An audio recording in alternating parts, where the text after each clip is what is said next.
The Honeydew with y'all. Thank you for your support. Here's Ryan Sickler. Welcome back to the Honeydew with y'all. We're over here doing it in the Night Pants Studios. I'm Ryan Sickler, RyanSickler.com, Ryan Sickler on all your social media. And I want to say thank you. I don't care if you're new here or if you've been here since day one. Thank you. Thank you very much for supporting this show because this is your show. And I got to tell you, look, you can tell I love what I do for a living. These stories are absolutely bonkers. And what a perspective. You know, there's days I sit and think, like, what am I bitching about? You know, after I hear these people's stories. You guys are the shit. If you know someone or if you have a story that has to be heard, please submit it to honeydewpodcast@gmail.com. That's the place to send it. You hear me on that? That means the one place to send it. honeydewpodcast@gmail.com. Hopefully we get to do an episode together. All right. Show's staying $5, y'all. That's it. You want to save a few bucks, sign up for a year. All right. Now, you guys know what we do over here. We highlight the lowlights. I always say these are the stories behind the storytellers, and I am very excited to have this guest on with us today. Ladies and gentlemen, please welcome Tyler Kelley. Welcome to the Honeydew with y'all, Tyler Kelley. Oh, yeah, woo-woo. Thank you for being Where's here. Where's the cowbells at? We don't have cowbells over here. We just throw bad fruit at you, bro. Tyler, before we started recording, you respectfully asked if you could smoke a cigarette, and I do appreciate it. It is your show. It's your home. I want you to be as comfortable as possible because your story gave me, as I told you, it gave me anxiety just reading a little blip of what you put in there, and I wouldn't blame you for smoking cigarettes during this. So, yeah. First of all, Tyler Kelley, can you let me ask you, where are you right now, Tyler? I am in my home at the moment, and my hometown is Galplis, Ohio. You're in Ohio, okay. How old are you, Tyler? I am 37. 37. All right. And what do you do for a living, Tyler? I am a stay-at-home dad with 2 boys. I take them to school every day through the week. That's a whole nother subject for another day. Yeah. But yeah, I'm just a stay-at-home dad right now. All right. Trying to better myself is what I'm trying to do. So you were a technician for an industrial cleaner. And on October 29th, 2010, you get a gig that's out of town. You're going to do this job with a crew, right? And then you and 2 other guys get selected to go do a specific task that's part of this overall job. Yeah. Is that right? Yes. Please take it away. As best as I can remember it, it was me, Ricky, and Chris were the guys that were selected. We had started earlier that night with cleaning the SCR duct, which is the where they blow the ash, the hot air and ash out of the burn unit where they burn coal. It blows it out to screen out for big chunks of ash and stuff so they could send it to be processed at an FGD offsite place. So describe the uniform that you wear when you go to do a job like this. Like, are you head to toe covered in like a specific suit, or are you just masked? We have a uniform. We have a uniform that we get where we're supposed to wear steel-toed boots, leather. Give me the OSHA. Give me the OSHA requirements. What the OSHA requirements are, you have to wear a leather steel-toed boot. Unless you're at a steel plant, you got to wear a full metatarsal. You have to wear fire retardant pants and a fire retardant overshirt. Okay. You can wear a t-shirt or a cotton t-shirt underneath to stay cool. And then you're supposed to have gloves, safety glasses, and hearing protection, and a dust mask if you want to. Is it zip up so your neck's protected? The button-up shirt is not, but for when we go in and clean this site, they give us the proper PPE to go in. Okay. They give us a choice to either wear just a regular dust mask or a full-face breath sprayer. I chose the full-face breath sprayer, if you can't tell, because my pretty face is not burnt. But did you always Did you always make that choice? Is that? I mean, I feel like I that always sounds, did because I would rather way not. better than just a little fucking mask. I mean, shit. because I hate losing glasses; they fog up. So why not just get the whole deal? Okay, so you've got a full mask, and then is there any does it go over your head, or a hood, or what do you? We have? get a protective suit, which is a Tyvek suit, just a paper suit you use to paint cars. They use in paint booths and stuff. Paper. Yeah. Yeah. Going in for fires and shit. Gave you a goddamn paper suit. Well, they give us the paper suit because we're supposed to have on fire retardant clothes. Right, yeah. Which retard in the word states why you're supposed to wear it. So, but okay, so anyways, we get selected to go down. We get selected to go. We already started at the top with other crews. They wanted a crew to go ahead and start on the big spot, which is down the bottom, which is like 100 feet high, and it's enclosed. You have like a door, maybe 4 foot around. Yeah, this is what I want to ask you. How tight are we talking here? Is this a crawl in? To get in, it's tight, but when you get in, it opens up. It opens up like a cave. It opens up, but it's all enclosed because it's a unit.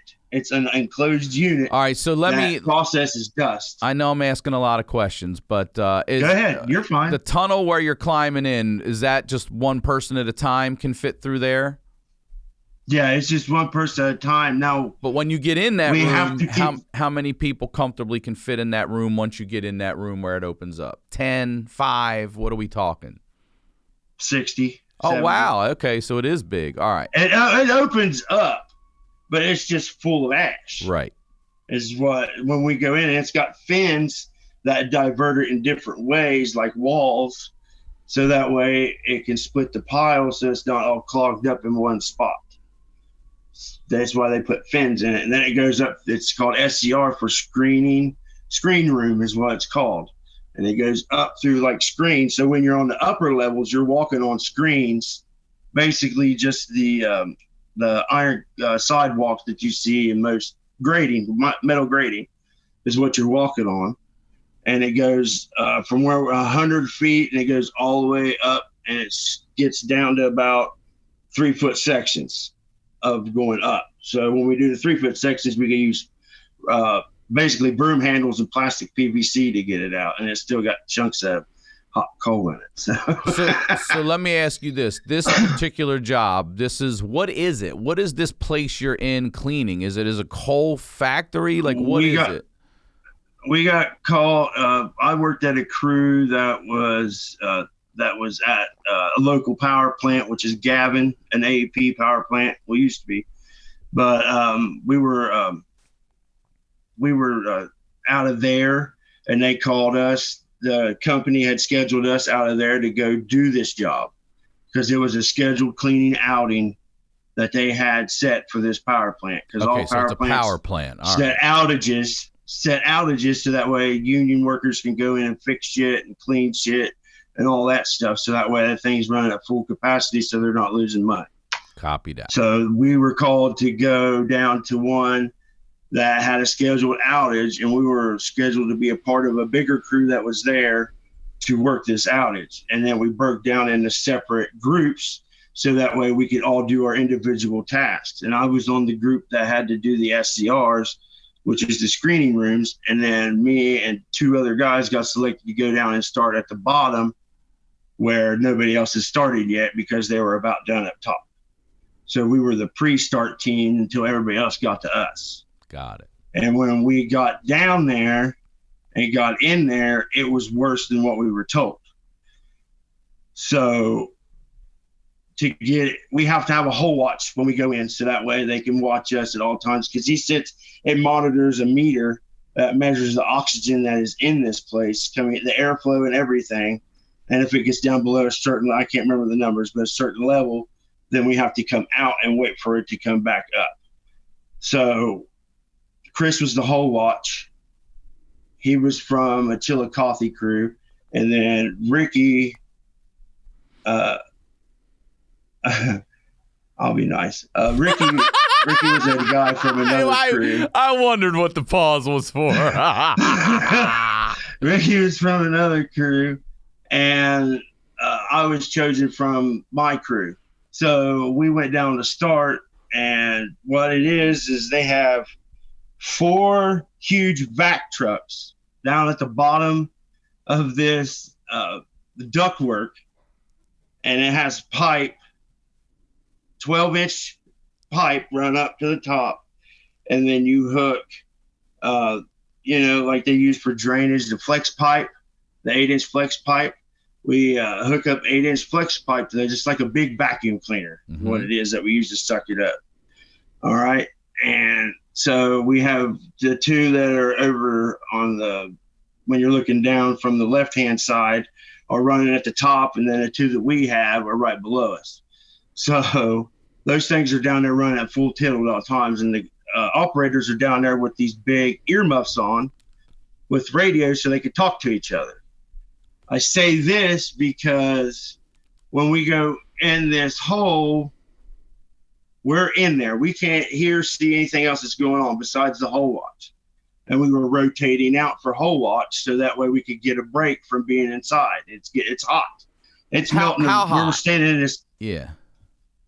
I would say anywhere from like 750 to 1500 degrees. Oh my God! Like, hold on, dude. At the center of these. I thought you were piles, gonna say 150 degrees or 200 degrees tops. Jesus Christ! No, the heat. They're supposed to leave them shut down for 2 weeks before we can come in, but we rushed in at a week after. So that's beside the point. Anyways. Well, let me ask so you, the 2 weeks is long enough to let that thing cool off for you to enter at a reasonable temperature. By the time temperature? we have done the other individual tasks. So you're going with only half the amount of time. That is important. When I got there, I had started out and there was they call them the fins, and they're just little portholes that blow water through it to cool the core down. And we crawl in there and run basically like a roto-rooter guy would run, hose with high pressure on it, and you got another guy that's operating a pedal, and he better be listening, because if that thing gets loose in your hands, it's going to cut you open. Because we're supposed to carry a special card for hydroblasting. If you get hit with anything, any kind of water over 100 psi, you're supposed to go to the hospital and get that looked at, or it'll rot off. It'll kill the water cells, blood cells. But anyways, we started off there, and then I went to the core where the burn box was to clean the electrodes on that, and then we moved to this job. So that took 5 days to just get to that job to start. So it had 13 days of cooling before we got there. And it was supposed to be 14 days or a little longer, so it should have been 19 days before we got there. So, but it was hot. Because like I was saying, I had to duct tape my soles back onto my boots so I still had traction in boots on. It melted them off. The company kept them. Anyways, so when we're down in there, it's 100 foot high, and the piles are that high or just a little shorter. But it's filled from this wall all the way down to the end wall. In between those fins, it has filled up. So, and we're trying to clean the main entrance out to get other crews in there. So when we're cleaning the main entrance out, we're rotating in and out, taking turns, taking 20-minute breaks each time. It gets to be about 3 hours into it, and we decide to take our scheduled first break. So we went and took our first break, and then we came back. Well, when we came back, we didn't tell them to shut the trucks down or nothing, because everybody else was still working. We had left the hose down. Well, when we left the hose down near the pile, it had sucked it to where the ash was falling. If you've ever seen people work with dirt and seen it fall with flat faces on it, and then they just come in and touch it and it just collapses on you, we had formed a flat face on the front of this ash pile, okay? And when we formed a 10-foot flat face by leaving the hose sit there. So we had talked to our supervisor about it, because I was afraid it was going to fall and everybody else was. But our supervisor said, just clean everything else away from it. Don't go near it, la, la, la. Okay, we can do that because there's plenty to work through the night to do over on the away side from it. So as we're working on the away side, one is working the pile that we had shoveled up. One is watching the pile because of the vibrations to make sure that nothing's going to collapse on us. And one's at hole watch. So it's 3 of us making that rotation. And it was Chris at hole watch. Ricky was working the hose and I was doing the pile watch. Well, as Ricky was working, I could feel the vibration stop because when you're sucking, that hose is jumping. And when it jumps, it gives a certain beat. And it had quit making that beat. And I got curious, so I walked around the fin and looked at Ricky and said, Ricky, are you all right? And he said, how do I get my shovel off into the hose? He was throwing it in, and when he threw it in, the hose had sucked to the shovel. And when it done that, it had took a 30-foot section down to a 6-foot section. It had sucked itself that far. That's how much suction's on these trucks. Man, that fast too, huh? Oh yeah, it don't take long at all. So when that happened, I told him, I said, you can either pull back and kick on it or just cut the suction off as close to your shovel so you can wedge it off of there. And he said, all right. And he had decided to do the pull back and kick method. Well, he didn't do the method to where he was facing away from the pile with the 10-foot flat face that I'm watching. He did it towards it. And when you break that suction on a piece that has shrunk that far, it wants to go back to normal. Well, when he did that, that thing had lunged out like a snake and hit the side of that pile. And there's a big chunk out of the bottom fell out, and I could see the crack. And all I could say was, run, motherfucker, run. No. 1, 2, lights out. And it come down with such force, it smacked me against the support post and knocked me out. It knocked you the fuck out. Yeah, it knocked me out, knocked the lights out, everything. I can say that I was probably lucky to have my full face respirator on because I would say I felt like I was swimming in a very heavy ocean to get out of there. Are you buried alive? It was above my head. Are you buried alive right now? Probably. I mean, that's what, you're covered right now. I was in it for 40 minutes, so I would say I was dead for most of that. When that happened, I subconsciously, I saw my grandma that had died 6 months before. And I had seen other faces with her that I didn't know, but I reckon. Did she say anything? Yes. What'd she say? She said, get up. That's all she said was get up. Good. That's what she used to tell me when I was working on the farm. And it was time to go back to work for lunch was get up. I mean, get up and go.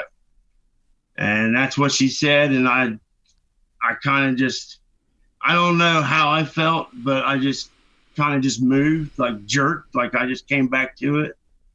And when I got up, I was looking for the wall because if I could find the wall, I could find my way out.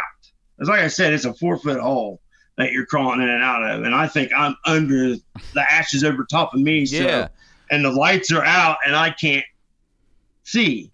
And there's like a little guide thing right there that your line clips into. So that way you can find your way out. The line was gone. It was burned off. Oh, fuck. So I found the wall. So when I found the wall, I kept sliding down and falling. Well, as I was falling, I didn't realize it, but it was just ripping flesh off of my forearm. Fuck. And when it was ripping, I didn't feel shit.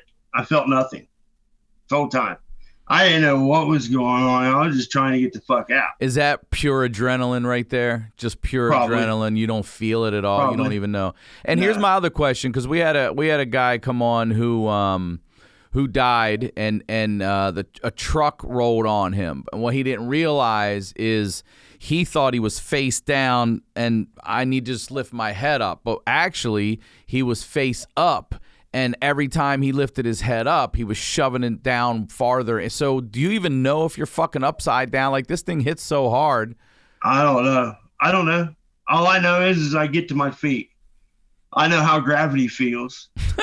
and I know my feet. That works. And I know my feet are flat on the ground. I'm not straining. All you have is feeling of this wall. You've got a wall.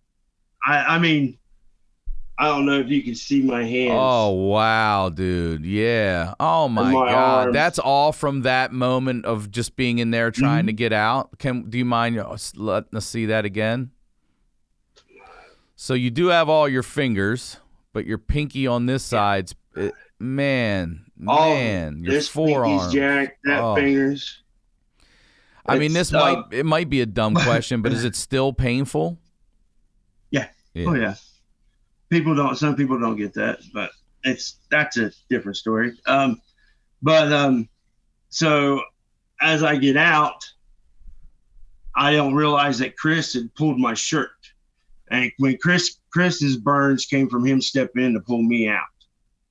Because he had seen me go past the hole and tried to reach in and missed. And when I came by a second time, he got me and pulled me out. You're getting thrown around like that. Out. Jesus Christ. And then as I come out, I know I'm covered in ash. I'm shaking my shit out that's on me, right? I am, don't know. I'm scared at this time. Yeah. All I know is that we need fucking help and we're 10 floors up. And like I had mentioned before, the vac trucks are down below us. Mm-hmm. Radio is gone. It's off, melted into the wind somewhere in there. Hard hat's gone. All I have is my respirator.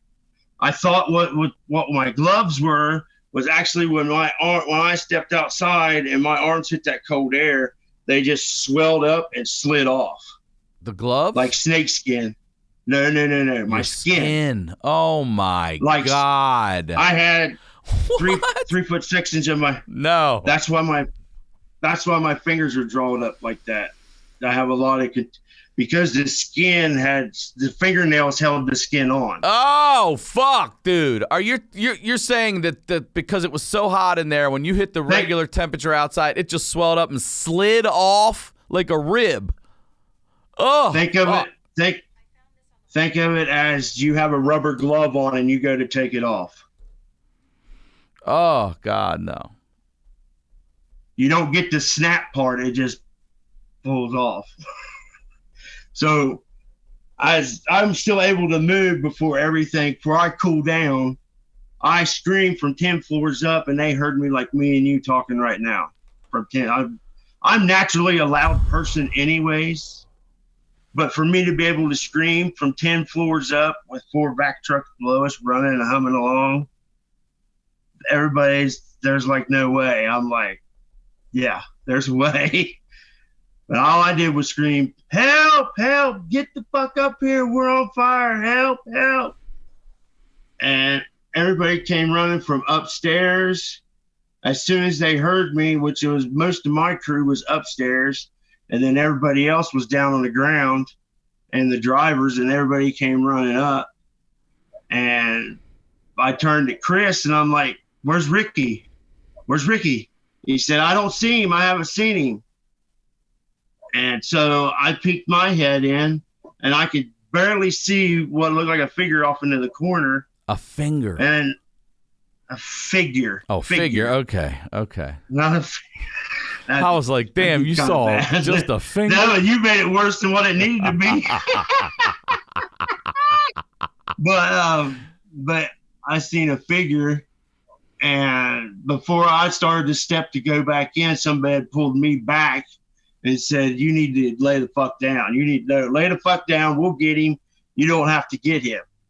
Because I was going to go back in and get him. But they wouldn't let me because I didn't want anybody. As me to have a big enough heart at that moment to be like, I don't want nobody else to get hurt. To try to go back and pull this guy out to save him. A lot of people were standing there like, why would you try to sacrifice yourself more? You're already damaged enough. And I'm like, I just don't. I'd rather sacrifice it all than nothing. I don't know. It's just weird. But so they get Ricky out, and I'm over here on the steps my feet are hot, like hot, on fire, hot.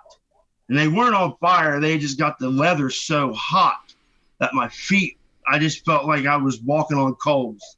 So I managed to get my knife out with my skin gloves on and got it open. I was holding it like this and got it open with my teeth and cut my bootlaces off so I could get, my feet were hot. I just wanted to get my boots off. My feet were hot. I wanted to get my pants off. My legs had started to get hot. My arms were kind of cold. Why isn't there somebody there to cut it off for you? Or are you just, they were all getting Ricky out. Okay. Because Ricky, before Ricky had went in, before this all started, Ricky is a ladies' man. Ricky likes to think of himself on a pedestal. And Ricky didn't want to get his uniform dirty that you're supposed to wear. Your OSHA-regulated uniform. So Ricky had taken it off, folded it up nice and neat, and set it at our breaking area where we smoked. And put his leather boots, his brand new leather boots, on top of him so they wouldn't blow away. And proceeded to put on his paper Tyvek with nothing but his boxers and socks on, and then put on his rubber blast boots, which are basically a rubber metatarsal boot. That's that's why nobody was helping me, because Ricky had nothing on, because they had smoked that Tyvek right off of him. Oh man, it wasn't, and didn't burn it off of him.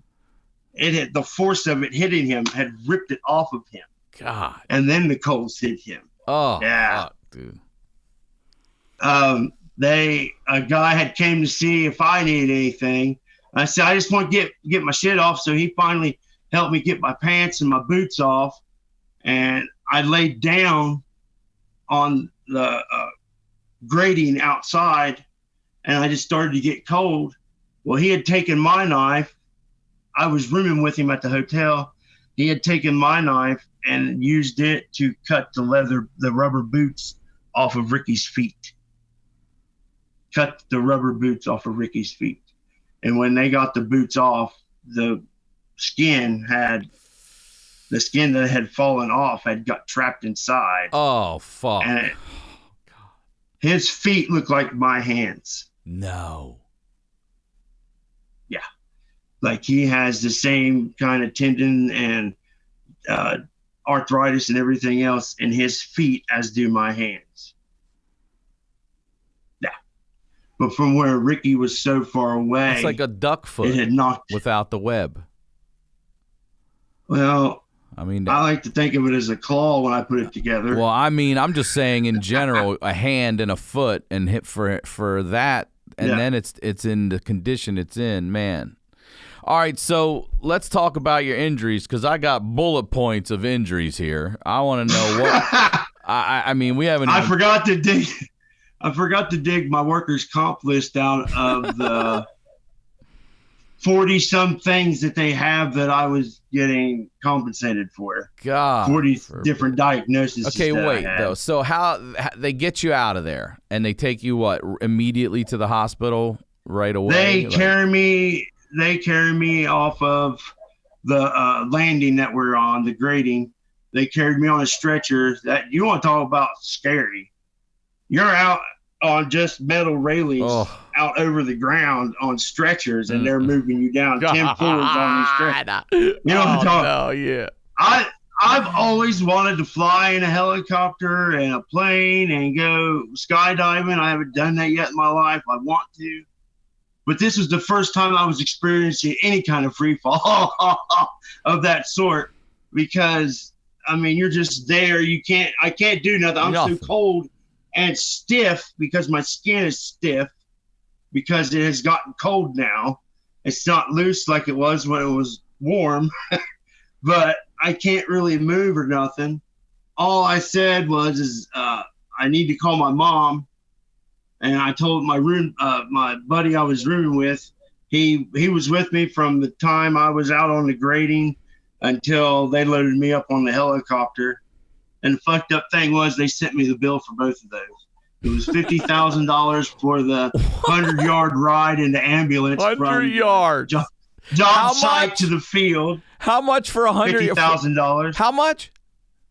For 100 yards. How much? $50,000. 50 for a football field. Yeah. Holy shit. The medications they also put the medication bill in with that too, which they were shooting us up with a lot of morphine. Yeah, I'll bet. I think I took 6 hits before I got to the chopper, and then the chopper they didn't knock me out till I got to the hospital. So I enjoyed it. I was high as fuck enjoying that helicopter ride. God. And the helicopter ride was $250 from the power plant to Vanderbilt University in Nashville, Tennessee was $250,000. $250,000. How far is that ride roughly? Like how many miles we talking? 3-hour ride. It was like a 3-hour ride. Holy shit! $250,000. Yeah. Holy fuck. That's insane. You want to talk about a heart attack? When that shit showed up at the house, I'll bet. I was like, huh? All right. Let's talk about injuries. Well, I know I said 27. That was just skin I'll grafts. tell you what. Let me just go first off of this and you tell me. I have 52. Okay. You have 52% of your body is covered with 3rd and 4th degree burns. Yes. Okay, now, because I'm not sure, what degree is the one that actually burns through your nerves? 5th. 5th. It's higher than 4th. So you 4th causes nerve damage. You feel this shit. Like a 5th degree burn, you don't feel it because it burned the nerve. But you're fucking feeling all this shit. Oh, man. It just causes your sensation damage. It doesn't cause, like, your deep nerve damage. A 5th degree causes nerve damage completely, as in it just destroys the whole nerve because the pain is so intense it just explodes. Okay, now, so this was 2010, so this is 13 years ago now, right? So over half your body is covered in 3rd and 4th degree burns. You have a 2nd degree burn on your fucking head. Your head. From where I had the respirator on, it had singed my head and my ears. My left earlobe is gone, and this is all just, if you can see how thin that is. Yeah, that is thin. Tell me you started music. Hold on. I'm getting music from somewhere. But your hair grew back. Or did it? Yeah. Oh, yeah. Yeah, it grew all back. I try to blame the burns on my facial hair because it looks like a Mexican white trash standoff, but I didn't get my face. It just got right here in my neck. Fuck. Okay. Like I got a big scar right here on my neck, and then I have 2 big scars down the center of my, like if you can see. God this damn, one, yeah. They split me from here on both sides all the way down to my wrist. So that way, when the swelling had started, my skin wouldn't slip off, and then I would have to lose the arm. Yeah, the subcutaneous skin was so damaged that they were afraid it was going to slip off, so they cut it to relieve pressure, so that way I could still keep my muscle tissue in my arm and my fingers. Jesus Christ! Both arms got it also. Oh. Dude, and then there's the underside. I'm sorry. All right, this one here is the one that really got me, and I know you like to do this one on purpose. We had a 1% 5th degree burn on the left calf that looked like the muscle. Ice cream scooped the burnt muscle out. Yeah. It's just it's like the size of like one of them blue handballs. Yeah. And it looked like somebody just took an ice cream scoop and scooped it right on out. And that's it took a while. That's gone. I mean, if that's 5th degree and they're scooping it out, do you not feel that's anything? Gone. I don't get that. No, I didn't feel how bad that was. But it's taken it a while to grow. Like my right calf muscle is significantly smaller than my left calf muscle. It's very defined in seeing that. So what? Because does it grow back? Does it regenerate? Like what does the human body do? Yeah, it's regenerating. Oh, they tell you to ingest a lot of protein. Mm-hmm. So because protein helps the cells rejuvenate and grow. And then the sad thing is like 6 years after this happened, they started the experiments with the fish skin on burn victims in Russia, I think, or China, and their normal skin was growing back with no scarring. It's working, really. Yeah, but it's not approved in the United States. There's so much not approved here. Of course not. Yeah, but is it something that has to happen like when they're treating you initially, or can you go? But can you do that? You can't. No. Okay, so it's an initial thing. No. Yeah. Okay. My legs, both of my legs have got third, fourth degree. My right calf has got the 5th degree, not the left, the 5th. Oh, it's the right calf. Okay. Yeah. And then both my arms, and then I had 2nd degree, like on my chest. Let's see if I can get up to it. On my nipple right here. It's a great. On my nipple right here. There's a big faded spot, and I had a shirt pocket in my t-shirt, and it filled it up with hot ash and had burnt through. So I had 2nd degree burns on my stomach and on my back. So they had the 2 weeks I was in an induced coma. That's a funny story because when I kept coming out of that, and they kept pumping me full of more drugs because my body was so hot, I was burning them off. Tyler, can you sit back again so you're on? Yeah. Gotcha. Sorry, I moved. It's all good, buddy.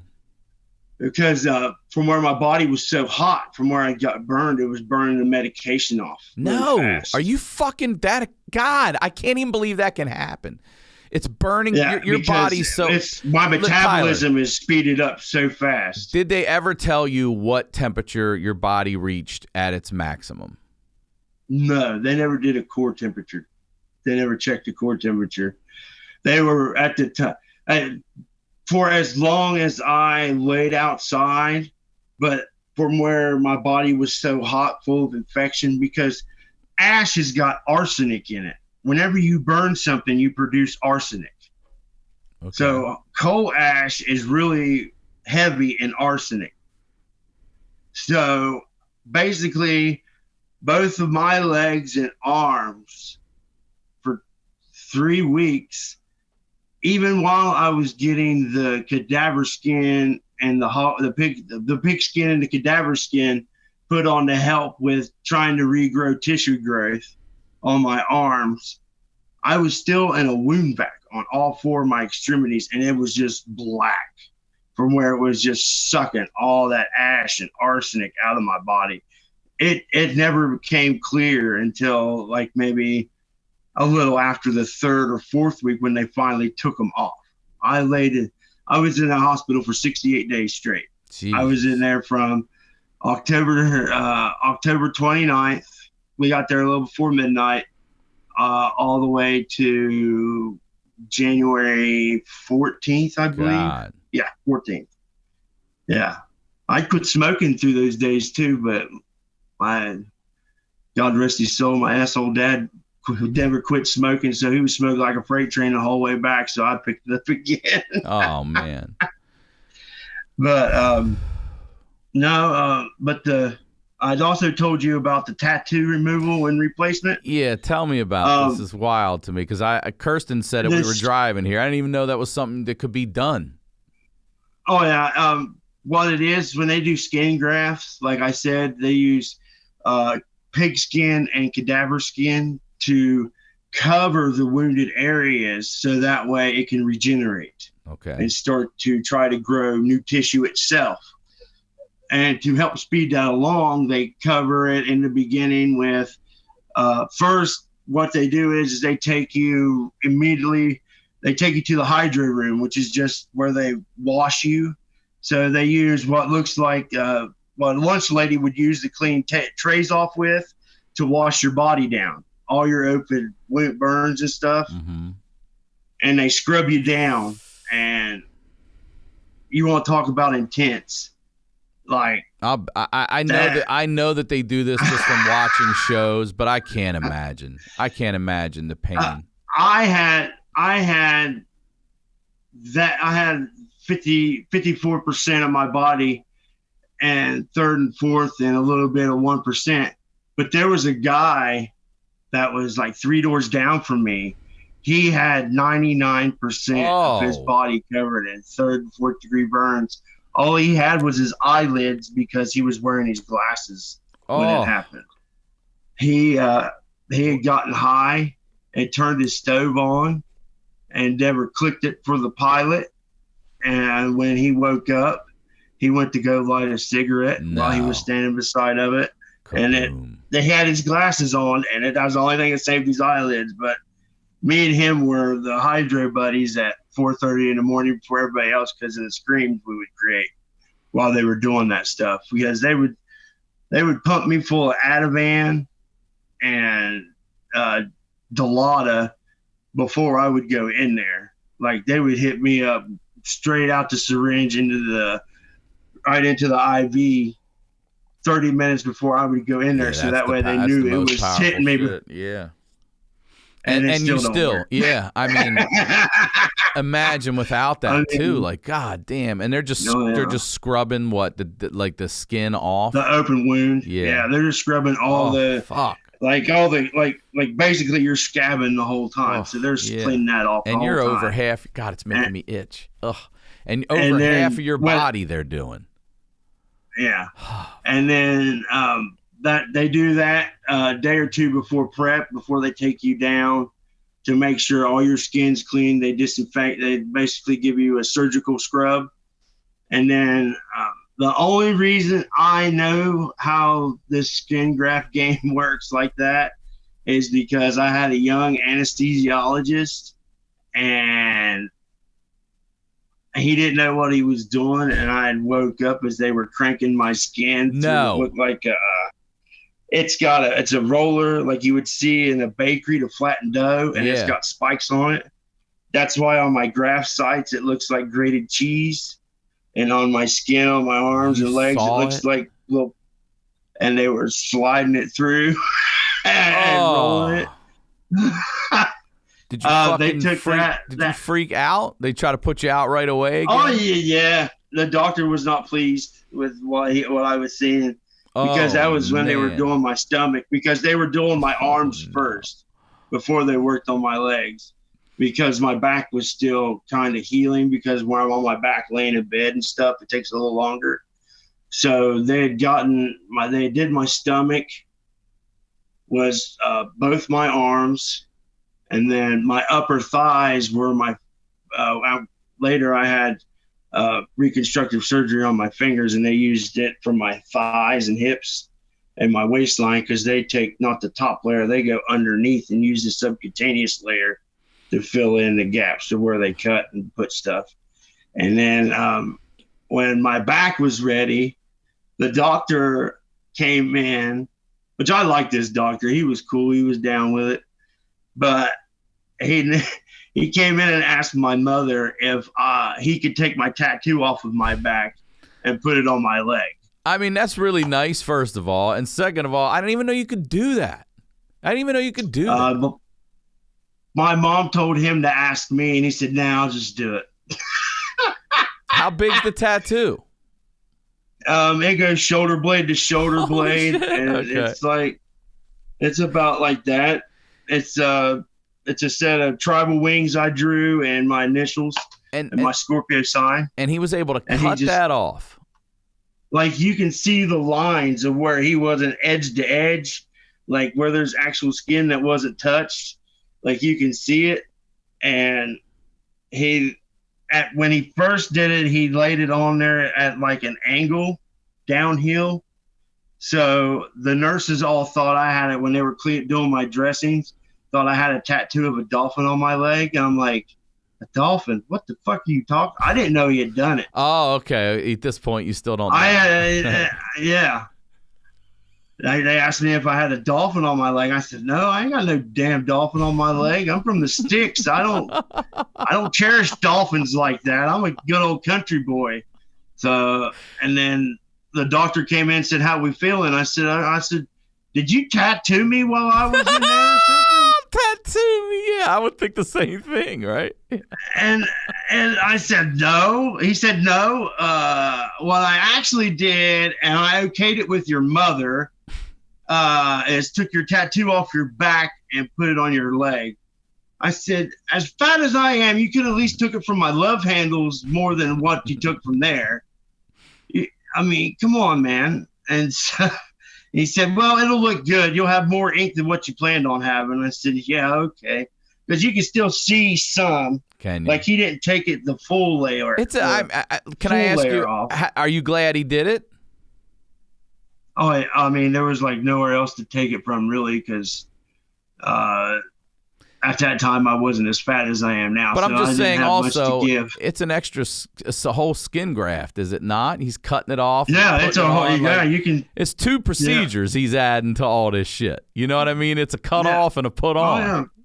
You had 27 skin grafts, three fused fingers, and we talked about the tattoo being relocated. So 27 skin grafts. Talk to us about what that actually is. What is a skin graft, and how do they do it? A skin graft is mainly in plastic surgery and burns. A skin graft is where the doctor will come in and select a piece of skin off of your body that is similar in what that part of the body that needs covered is. Mm-hmm. So that's why, like, my stomach was more. Yeah, where did they take that skin from? My arms they took from my stomach. Okay. So it's because your upper torso is all the same, and your back is usually a little tougher and more covered, like your legs would be. Okay. So they took my back and put it on my legs, and then my stomach on my arms. Wow. So, but basically they and it looks like a cheese grater. That's what the machine looks like. It's like a set of clippers that look like a cheese grater, and they hold it like you would using a wood carver, the old timey wood carvers, and they just push it right along. One time I did find like some weird clamp points where they had clamped the stomach and stretched it out to get more of the skin in line, but yeah, so they just grate it right off. They just peel it like a butcher would an animal, trimming the fat off. And you woke up seeing some of that shit. I woke up to them just pulling a piece off my stomach, and then them walking. The way you're leaning back, it looks like they're pulling the shit out of that thing. And then as they were walking it over, I said, oh shit. And then the anesthesiologist looks at me and goes, oh shit. And then the doctor looks at him and then looks at me holding my skin in his hands like a piece of paper and goes, oh shit, put him out. Yeah. Shit. And as he said that, he stepped to the side because he was just getting ready to put it through the little rolling machine to prep the skin to lay back on my arms. So yeah, that's fun stuff. I'm so sorry you lived through that. I'm not sorry you lived through this. I am very glad you are alive, but man, I'm sorry you suffered this. Show me the 3 fused fingers. What did they have to do for that? So what is fused? What did they do to them? Basically, what it is, a little higher, is they fused. Yeah. They fused when I got burnt. Oh, okay. So the knuckles, the cartilage, and the tendons, basically it was just bone. The skin you don't have much skin or meat on your fingers, so basically it just disintegrates. And it was so hot, like my bones are charred. Like when I had when they did X-rays to look at the pins that they used to make sure that, because they went in and put extra pins in to make sure that they were actually, because I had nothing to even move them or nothing. So they went in and put more metal in to make sure they stayed fused. And when they take the X-rays, you can see the shiny titanium, but you can also see like a dark gray area, and it had changed the mold because it's black. They're burnt. Bone's burnt. So you can see the burnt bone. God damn. in an X-ray. I didn't even think about something like that. Something burn your bones. Oh, yeah. And I'm still up walking around, suffering through stuff like that. But, you know, the one thing I hate the most is that I wish I had more support after from, you know, like the hospitals and stuff, and instead of just throwing you out in the wind saying you got to do this and that and make sure you do it, because you're not in the right space after something like that. No. And everybody knows it. Because everybody knows you before and everybody sees you now. And they know that you're not the same person, because PTSD is a real thing. And I know that I can't compare anything to what veterans have been through, but I have been mistaken for a veteran before, and I knocked that shit down. I don't take that. My grandpa was a veteran. He was very proud of it. So I know that you don't take falling, no fake valor like that. So, but people have thought that I had actually, because where I was working out of town and not seen so much, they had thought I actually went off and joined the military. I don't think that. So let me ask you this, Tyler. How long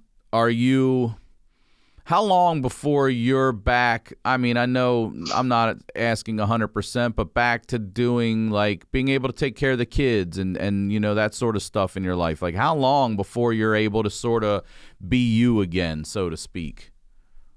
I had my kids didn't come into the picture until like 9 years after this happened. Okay. The 9 years before was just, if I had a buddy of mine that had came and actually drug my ass out of the recliner I was sitting in, licking my wounds, basically healing and stuff. Mm-hmm. But knowing that if I don't get up and move around, then I'm just going to either end up dead or stuck, be useless the rest of my life. Mm-hmm. So he came and actually put a foot in my ass and made me get up and do things, go out and do stuff. I want to ask. So I got back to. I want to ask you personal questions, like for real, showering, shitting, like personal grooming. Like, how long before you're able to take care of yourself for real? It was a years. long time. Talking about probably, years or months. Well, from the so many surgeries I've had, like I wasn't allowed to use my hands a lot of the time. So I was always splinted up with when I was always saran wrapped to get in the shower. For 3 years or better, I know that my dad had to shower me at least a couple of times a week, every couple of months, just because I was having a new surgery. That comes into those 27 skin grafts and surgeries, which if I add some fingers into it, I've actually had like 35 surgeries, just because some of it was tendon replacement that I didn't add to the skin grafts. What? And pins being pulled and stuff. But, God. I was grateful for my dad. This is rough. My dad died a couple years ago, and I still have a lot of regrets over that. But I never told him that I appreciated him for doing that. But he would come wipe my. He may have been a hermit, a stay-at-home guy, solitary, an alcoholic, an asshole to some, but he was still my dad, and he never showed much love when I was growing up. But to take care of me like that, it showed a lot of love that he had for me, and I never acknowledged that. So I hold a lot of regrets from those times, because the drugs took a lot of my life there, because that's what, I mean, I was in pain every day. And like I told you before we started, that, you know, these pain doctors are trained to see the seekers and people that need it. But when the seekers are acting like the ones that need it, and the ones that need it don't get it, they're the ones that are going out on the streets and getting the fentanyl stuff and dying and stuff, because they have legitimate pain. I have legitimate nerve damage done to where I'll be in pain every day of my life until I die. Mm-hmm. And that's why I'm glad I got into the methadone clinic. A lot of people talk down on methadone and stuff, but for people that have real pain, that is a better way for them to get a handle on their addiction than Suboxone or a shot or an insert or something like that. Some addicts don't plan to be addicts. They just become addicts. And they don't know how to handle it until real shit hits them in the face and they're like, how'd I get here? And I never was an addict before. I was an athletic guy. I drank, I partied, I worked, I hung out. I mean, I was a real guy. And then when that shit hits, it changes you. Mm-hmm. Because you might as well be like a snake. You shed one skin to grow another and you don't recognize it. That's a constant reminder I have every day. When do I not use my hands for anything? And that's a constant reminder of every day that this shit happened to me. I can't get over that. Everybody, you should be over it. It's 12, 13 years from now. You should have been over it by now. And I'm like, okay, let me throw you in a fire and see how you do. I mean, yeah. I mean, and I know I'm emotional right now, but it's just, That's fine. it's one of those things that I've never deeply looked at it in my mind because I've always tried to block it out. But it's just, I feel judged since it happened of like, because I walk different, I look different, I act different.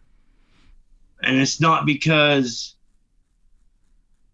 I've changed inside personally. It's just that I've changed outside and now I'm trying to match the inside to the outside. I get that. Because I don't know how to adjust to seeing this every day still. Like, I try not to look at pictures of me in the past, but you know, like when you're an amputee, you miss that digit that's gone. Why can't it be the same for skin? You know, granted, they put your own skin on you, but it's not the same. No, it comes from somewhere else.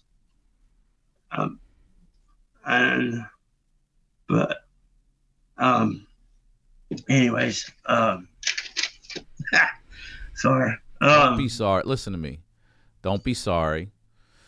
This has been a great episode, man, and I can't thank you enough for coming on here and doing it. I can see the physical pain that you're still in, and the emotional only makes sense, you know, like, yeah. Are you in therapy? Are you talking to anybody? Are you getting help for that? Yeah, I get therapy. I'm in therapy. Good. I talk once a week. Yeah, I talk to my counselor. I talk to my methadone counselor. I try to take my mind off of it, not dwell on it so much because I did it for so long. I need to look to the future. Mm-hmm. And that's what I'm trying to do. It's like I told Kirsten before, is that to take my mind off of it, I would listen to you, Tom, Bert, Joe, Ari. I mean, all those guys, just so that way I can feel some normal, because some of the dumb shit you guys do makes me feel better, because I used to do that dumb shit and I've also done that dumb shit again as well. So, I mean, it just makes me feel better that I'm not the only one. I mean, it's just... Well, you're not. You're not. But it's just, you got everybody's story's unique to themselves. Yeah, I'm saying the same. And I mean, there's a lot more to it. Like I said, I've got years to it, but just at the beginning of it's a lot, because you gotta be able to comprehend the fact this has happened to me, and then for the rest of it to happen, you see that map laid out for me of what's going to happen. Because, you know, I've tried to make sure I hit every pass, go, collect $100 I could to stay on the straight and narrow. But when you're denied help at every corner, it's kind of hard you got to think of other ways to make yourself right so you can be right. Hell, I made myself seem right enough that I could have 2 kids. And then I went through a divorce, and then I got stuck raising 2 kids, going through all this shit. So, and you learn a lot about yourself trying to raise 2 boys. One's autistic, and trying to deal with your pain and your emotional struggle. And it's a lot. It's something that I don't put that out there. I don't try to put what I'm feeling out there because I don't need somebody telling me that I don't feel that way. Mm-hmm. Because that's no, you don't feel that way. You feel some way else. No, I know how I feel. That's right. I don't need other people telling me how I feel. So, especially people who have no idea how you really feel. Yeah, you're not. They've never gone through what you've gone through. You've never had your own sister blow on your dick so you could pee while you're in the hospital. I come out of a surgery while I was in the burn unit, and it was like when I was well aware I wasn't in an induced coma anymore, and so I was awake when I came out of this surgery, and they wanted to put a catheter in, and I was afraid they were going to break my dick. So, because I had a big ass pee boner, and I said, just open the window, turn on the fan, tell somebody blow on it. I'll pee right now. Just something, some kind of breeze. You know, like when you're a little kid and you're outside running around naked, running away from your parents, and a breeze blows by and you got to stop and piss. There's nothing. I've said it before. There's nothing like a good breeze on your dick. There's nothing. When you're standing out there taking a piss and that breeze hits, there's nothing like a nice breeze on your dick. Especially when it gets up under the balls to detain a little bit, stirs that air. Just dances around on it. It's something. So as I was laying there, and I was like, hell, I asked the nurse if she would. She looked at me all funny. She walked away and said, "Are you serious?" I said, "Yeah, I'm serious." I thought she was going to call security or some shit for sexual lewd act or something. And I asked my mom, and that was just weird to ask your mother to blow on your dick. But my sister volunteered. She's a trooper. She's a trooper. She volunteered. She is, dude. She is. So when she blew on my dick, did it work? They couldn't get the urinal in front of it fast enough, so I pissed all over her face. No. So no. That might be the only golden shower she'll ever get in her life.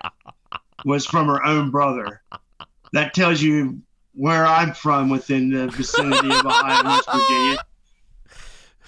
Close enough to your first cousin being your wife. But yeah, I got a lot of funny stories like that. And I had this little black girl. She had come in. It was during Thanksgiving, and they have a lot of burns during Thanksgiving because people are trying to deep fry turkeys for the first time. Yeah. Well, this little black girl came in, and when she came in, they had her face covered up. What was told to me is that for Thanksgiving, her dad was deep frying a turkey for the first time.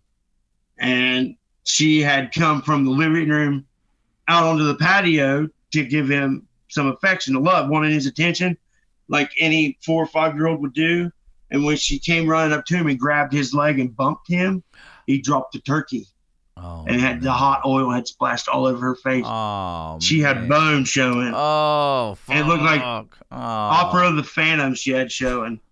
And like that, just this little piece was gone. But they have a little sunroom because they advise you to get a lot of vitamin D, like a lot of sunlight helps rejuvenate. Well, they have a play area for kids, and then for people like me that are all bandaged up, they sit you in a wheelchair and leave you there. Well, she was down there playing and nobody was around her. And she came up to me going, "Mommy, mommy." And I thought she was wanting her mommy.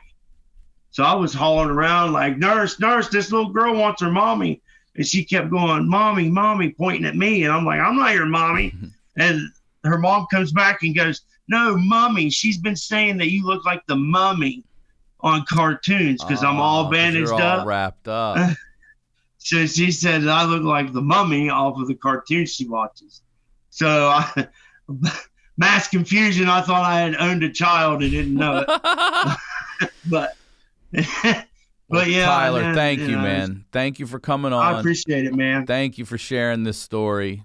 I appreciate it, man. I really do. I appreciate you listening.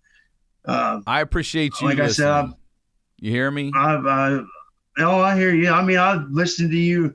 I'm either on you or Tom or Bert in the morning taking the kids to school, so I don't have to hear them yelling and screaming. So I might as well hear you guys screaming yelling and giggling. And screaming.